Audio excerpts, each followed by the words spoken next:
अब संदीप बाबू घर में नहीं है तो नहीं है। अरे भैया मेरी बात पे विश्वास क्यों नहीं कर रहे हैं आप? तो लो आ गए संदीप बाबू। अरे मैं आ गए तभी तो बात करवा रहा हूं। हेलो। अबे ओ संदीप, अब नौकरों से भी झूठ बुलवाना शुरू कर दिया? अरे तेरे जैसा मक्कार और कमीना इंसान मैंने नहीं देखा। और सुन, मेरा नाम टंडन है। जब तक तूने मुझे मेरा पैसा नहीं दिया, तुझे मेरी आवाज भी सुननी पड़ेगी और मेरी शक्ल भी देखनी पड़ेगी, समझ गया? बकवास बंद कर टंडन। अरे तुम्हें कोई और काम है कि नहीं? जब देखो मुझे फोन कर करके टॉर्चर करते रहते तुम। अरे तुझे टॉर्चर कर रहा हूं? अरे तुझे पैसा देकर तो मैं खुद टॉर्चर हो रहा हूं। अरे बस सुन ले, तेरी मियाद पूरी होने वाली है। तुझे याद है या भूल गया? मुझे सब याद है टंडन, और मेरी मियाद पूरी होने वाली है, अभी तक हुई नहीं है। अरे तुमसे 10 लाख रुपए लोन के ले लिए तुमने, तो जैसे मुझे खरीद लिया। टंडन तुमने मुझे खराबी बांटी है, इंटरेस्ट पे पैसे दिए हैं, इंटरेस्ट पे, और उसके बदले में मेरी प्रॉपर्टी के पेपर्स पड़े हुए हैं तुम्हारे पास। अरे एक बात सुन, आज के बाद जब तक मेरी मियाद पूरी ना हो जाए मुझे फोन नहीं करना, वरना मुझसे बुरा कोई नहीं होगा, समझे तुम? मुझे धमकी दे रहे हैं, मुझे धमकी दे रहे हैं। चला फोन रख। ये आपने बहुत ठीक किया। हाँ।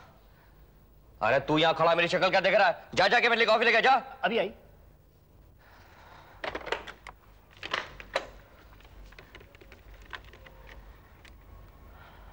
संदीप, तुम बहुत परेशान लग रहे हो, बात क्या है? अमित, तुम्हें बता देने से मेरी परेशानी कम हो जाएगी क्या? अरे जाओ ना यार, मेरा सर क्यों खराब? जाओ अपना काम करो। संदीप, तुम्हारी आधी परेशानी तो यह है कि तुम अपना सुख दुख किसी के साथ शेयर नहीं करते। संदीप, तुम हमें अपने आप से अलग समझते हो, गैर समझते हो। तुम्हारी परेशानी भी हमारी परेशानी है, उसी तरह से सारे के सारे हमारे सुख दुख भी तुम्हारे हैं। ये सब कुछ हमें मिलजुल कर शेयर करना चाहिए। तुम टंडन के लोन को लेकर परेशान हो संदीप, तुम्हारा काम हो सकता है, लेकिन तुम्हें भी हमारी एक मदद करनी होगी। कैसी मदद? देखो, मेरी बात को गलत मत समझना। तुम अगर चाहो तो अपनी फैक्ट्री के पेपर्स को छुड़वाकर आरती को दे सकते हो। वो उन पर बैंक से लोन लेकर तुम्हारी मिल भी छुड़वा लेगी, इस घर को भी बचा लेगी, और मम्मी की फैक्ट्री को भी मिलकर चला सकती है। ओह, तो ये बात है। तभी मैं सोचूं कि आज सुबह से हमारे अमित भैया इतनी मीठी मीठी बातें क्या कर रहे हैं। वाह, क्या आइडिया दिया। टंडन से अपनी फैक्ट्री छुड़वाओ और आरती के हाथों में दे दो। उल्लू समझाया क्या? अरे टंडन से तो मैं फिर भी कभी ना कभी अपनी फैक्ट्री ले लूंगा, लेकिन आरती के हाथों में अगर एक बार मेरी फैक्ट्री गई तो फिर गई। संदीप, चिल्लाओ मत यार, बड़ी मुश्किल से तुम्हारी आवाज वापस आई। कहीं ऐसा ना हो कि फिर से चली जाए। अरे यार, मेरे को भी पता नहीं क्या हो गया, मैं भी किन लोगों से बातें कर रहा हूँ। एक अपाहिज भाई और एक शातिर भाई। वाह ऊपर वाले वाह, क्या जोड़ी बनाई है लोग। मुझे तुमसे ये उम्मीद नहीं थी संदीप। अगर तुम्हारी जगह कोई और होता ना, तो आरती के बारे में उल्टा सीधा बोलने की बजाय उसकी पूजा करता कि वो घर को बचाने की कोशिश कर रही है, मिल चलाने की कोशिश कर रही है। क्यों कर रही है? मैं पूछता हूँ क्यों कर रही है? इसमें भी उसका कोई ना कोई मतलब तो होगा ना। अरे आज के जमाने में बिना मतलब के कोई इतना त्याग, कोई मेहनत नहीं करता है। अगर वो नहीं करेगी तो कौन करेगा? हाँ, कौन करेगा? हाँ। तुम्हारी जिंदगी तो इस व्हीलचेयर के सहारे चल रही है, और मैं तो किसी काम का हो ही नहीं ना। अमित, मैं पूछता हूँ, तुम्हारी पत्नी ये भारतीय नारी है ना, तो उसे कहो घर बैठे रामायण पढ़े, तुम्हारी व्हीलचेयर को खींचे, मम्मी की सेवा करे। अरे मैं चलाऊंगा ये मिले फैक्ट्री, मैं बचाऊंगा ना इस घर को नीलामी से। पूछो पूछो, है उसे मंजूर? अरे कैसे मंजूर होगा? बहुत दूर की सोचती है वो। उसकी प्लानिंग तो तुम्हारी शादी से पहले ही शुरू हो गई थी। Sandeep, for God sake please बकवास बंद करो। अमित, मैं बकवास नहीं कर रहा हूँ, सच्चाई बता रहा हूँ तुम्हें, सच्चाई। ये जो तुम्हारा एक्सीडेंट हुआ है ना, मुझे तो डाउट है ये भी उसी ने करवाया है। अमित, तुम शरीर से नहीं दिमाग से भी अपाहिज हो चुके हो। अरे एक औरत ने तुम्हें उल्लू बनाया और तुम बन गए? बेवकूफ हो तुम, जोरू के गुलाम हो तुम। संदीप, खबरदार, जो मेरे पति के खिलाफ एक लफ्ज और कहा तो इससे बुरा कोई नहीं होगा। मैं तुम्हारे पति की तरह अकल का अंधा नहीं हूं आरती साहब, तुम कितनी बुरी हो ये मैं अच्छी तरह से जानता हूं। चलो चलो, मैं तुम्हें भी एक अच्छा बनने का मौका देता हूं। बन जाओ देवी मां, बन जाओ। ये सारी फैक्ट्री और सारी पावर मेरे नाम कर दो। एक बार मुझ पर भरोसा करके देखो।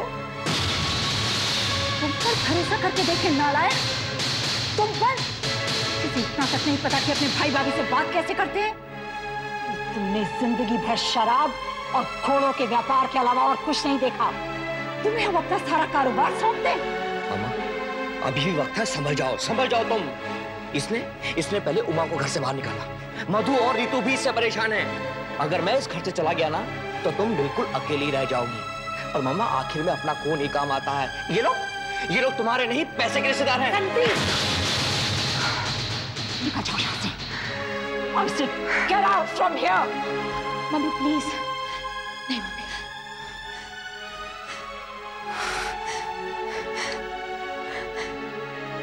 आरती,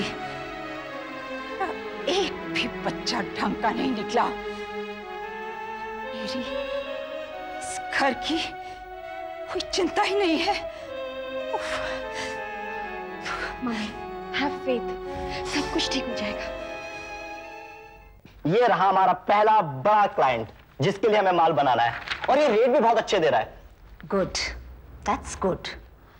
लेकिन बेटा, मुझे तो रॉ मटेरियल की चिंता है, उसका इंतजाम कैसे होगा? अरे मम्मी, वो सहाय ग्रुप का पुराना सप्लायर है ना, मैंने उसका फोन नंबर और एड्रेस मंगवा लिया है। माल हम उसी से ले लेंगे। लेकिन खाली उसी पर डिपेंड करने से नहीं चलेगा। अब हालात बदल गए हैं बेटा।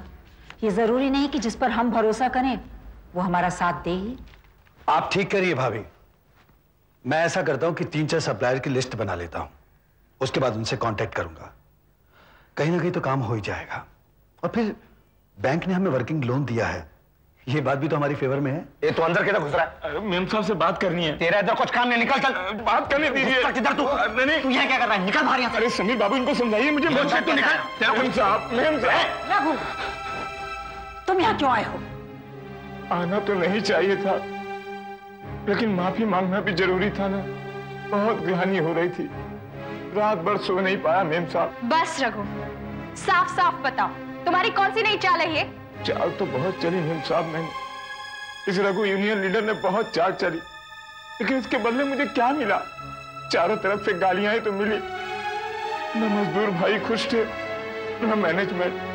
मैंने बहुत गलत रास्ता अपना लिया मेम साहब, मुझे माफ कर दीजिए, मुझे माफ। रघु, चल निकल यहाँ से। नहीं, मेम साहब को पूरी बात बताए बिना मैं यहाँ से नहीं जाऊंगा। उसके बाद मेम साहब मुझे धक्के मार के निकालना चाहे तो जरूर निकाल दे, मैं चूं तक नहीं करूंगा। मैंने बहुत पाप किया है मेम साहब। मैंने मजदूरों को भड़काया, उनकी रोजी रोटी छीन ली, हमेशा गलत मैनेजमेंट का साथ दिया। लेकिन अब मेरी आंखें खुल गई है मेम साहब, उससे मजदूरों का दर्द देखा नहीं जाता बोलो। लेकिन अब ये रघु यूनियन लीडर बदल गया है, अब ये खुद मशीन चलाएगा, अपने हाथों से मिल को चलाएगा। मेम साहब, मुझे एक मौका और दीजिए, एक मौका और दे दीजिए मेम साहब, मैं आपके हाथ जोड़ता हूं मेम साहब। हो गया तेरा ड्रामा, अब चल जा यहाँ से। आरती भाभी, आप इसकी कोई बात मत सुनना, ये सब इसकी चाल है। क्या बोली तू? ये ड्रामा, ये चाल है? हे भगवान, ये क्या तेरी लीला है? जब मैं चाल चलता था तो मुझे शाबाशी देती थी, आज मैं प्रायश्चित कर रहा हूं तो कह रही है चाल है।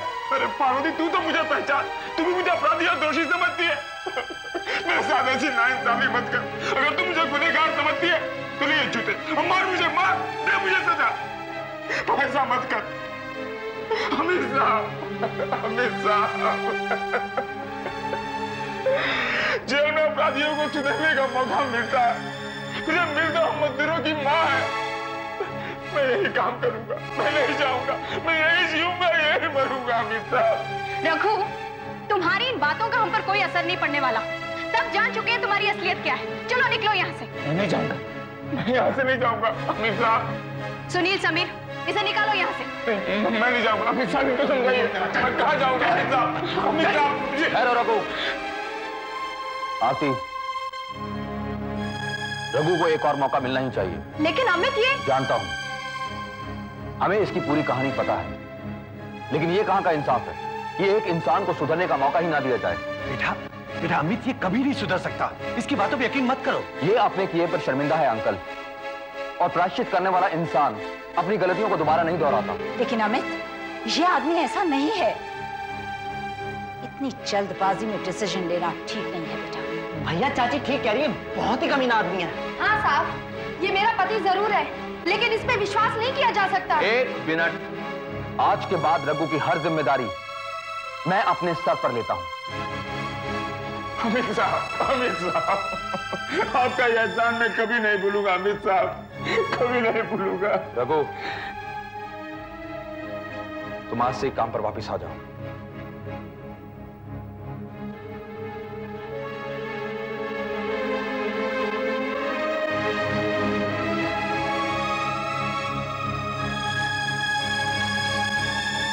हेलो कामरा साहब, जयराम जी की, मैं रघु बोल रहा हूँ साहब।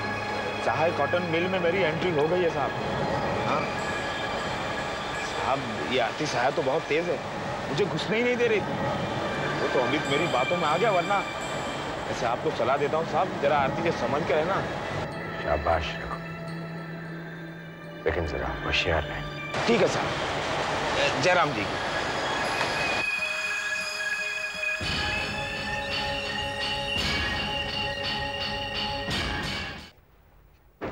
अमित, दूध रख दो।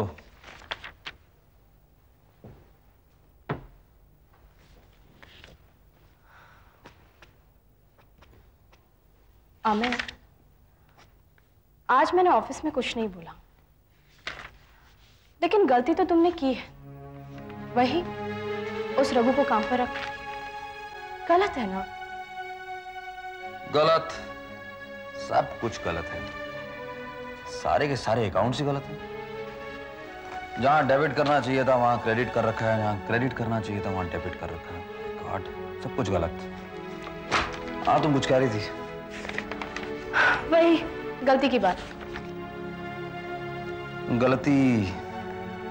गलतियां आरती, मैं ये सोच रहा था कि ये गलतियां कैसे हो जाती हैं।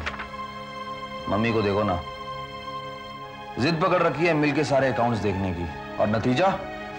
लेकिन अमित, मम्मी तो पापा के टाइम से यही काम कर रही है। तुम भूल रही हो आरती, मम्मी पापा की सेक्रेटरी थी, उनका अकाउंट्स नहीं देखती थी।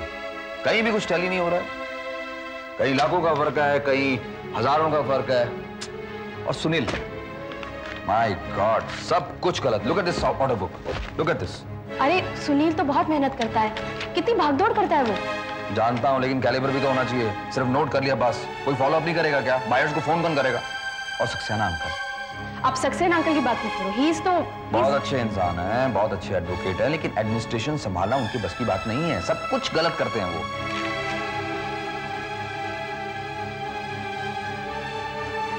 मैं सोच रहा था आरती, क्यों सारी की सारी एडमिनिस्ट्रेशन मैं अपने हाथ में ले लूं? पढ़ा लिखा हूं, एक्सपीरियंस्ड हूं, बायर्स को भी फोन कर लूंगा, मैनेज भी कर लूंगा। ठीक है, भागदौड़ नहीं कर सकता हूं, लेकिन व्हील चेयर पर बैठकर ये सब काम तो कर ही सकता हूं।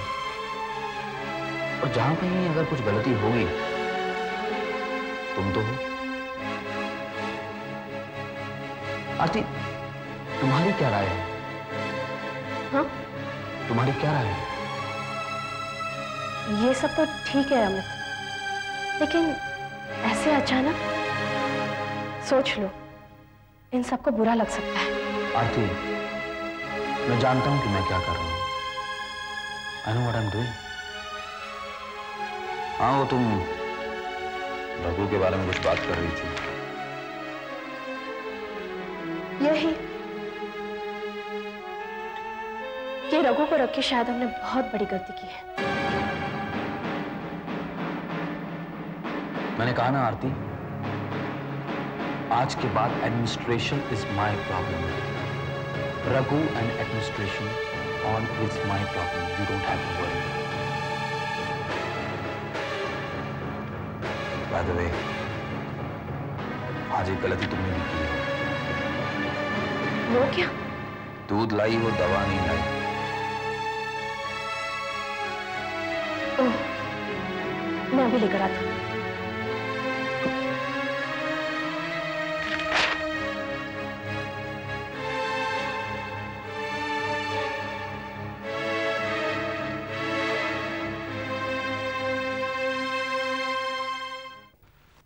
चिंता की कोई बात नहीं आती, मैंने सब इंतजाम कर लिया है।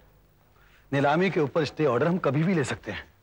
तो फिर ले लीजिए ना स्टे ऑर्डर भाई साहब, आरती को उससे कुछ वक्त भी मिल जाएगा। नहीं मामा, हमें स्टे ऑर्डर लास्ट मोमेंट पर ही लेना चाहिए, नहीं तो काबरा और टंडन चौकन्ने हो जाएंगे। अमित ठीक कह रहा है भाभी, हमें लास्ट मोमेंट पे ही स्टे ऑर्डर लेना चाहिए। तब तक हमें ये जाहिर करना चाहिए कि नीलामी की वजह से हम काफी परेशान हैं। ठीक है। Okay Amit, bye.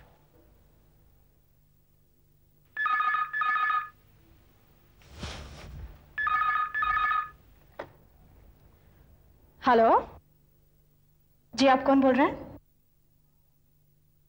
रितु, तुम्हारा फोन।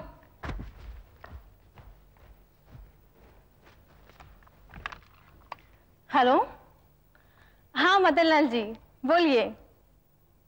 भक्ति कुमार? हाँ हाँ, उन्हें कौन नहीं जानता, वो तो बहुत बड़े प्रोड्यूसर डायरेक्टर हैं। उनसे मिलना है? ठीक है, मैं पहुंच जाऊंगी। बाय। रितु, क्या है? मैं कुछ कहना चाहता था। देखो, आज तक मैंने तुमसे कुछ नहीं कहा, लेकिन ये बहुत जरूरी बात है। ये लाइन, ये प्रोफेशन तुम्हारे लिए ठीक नहीं है। तुम भी शुरू हो गए। कम से कम तुम तो लेक्चर मत दो। रितु, अपने भाई से तमीज से बात किया करो। तो समझाओ ना अपने पति को, क्यों दूसरों के मामलों में अपनी टांग अड़ाते रहते हैं? इस घर में इतने लोग रह रहे हैं, सब अपनी मर्जी से जीते हैं। आपने कभी मुझे देखा है किसी को ये बोलते हुए कि ये मत करो वो मत करो? फिर आप क्यों दूसरों के मामले में टांग अड़ा रहे हैं? इससे तो अच्छा आप गूंगे ही थे। सुन लिया? अरे क्यों बीच में बोलते हैं आप? करने दो ना इन सबको अपनी मनमानी। जब इस घर में कोई सुनने को तैयार नहीं है तो आप क्यों अपनी एनर्जी वेस्ट करते हैं? मत बोला करिए आप। जाओ बाबा जाओ, जो जी में आए कर लो तुम। आज से तुम्हें कोई कुछ नहीं बोलेगा, जाओ।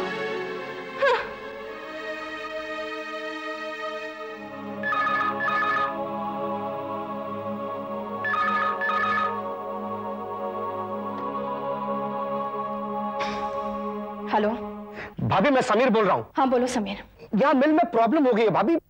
मिल में प्रॉब्लम हो गई? वो डीलर हमें रॉ मटेरियल नहीं दे रहा है।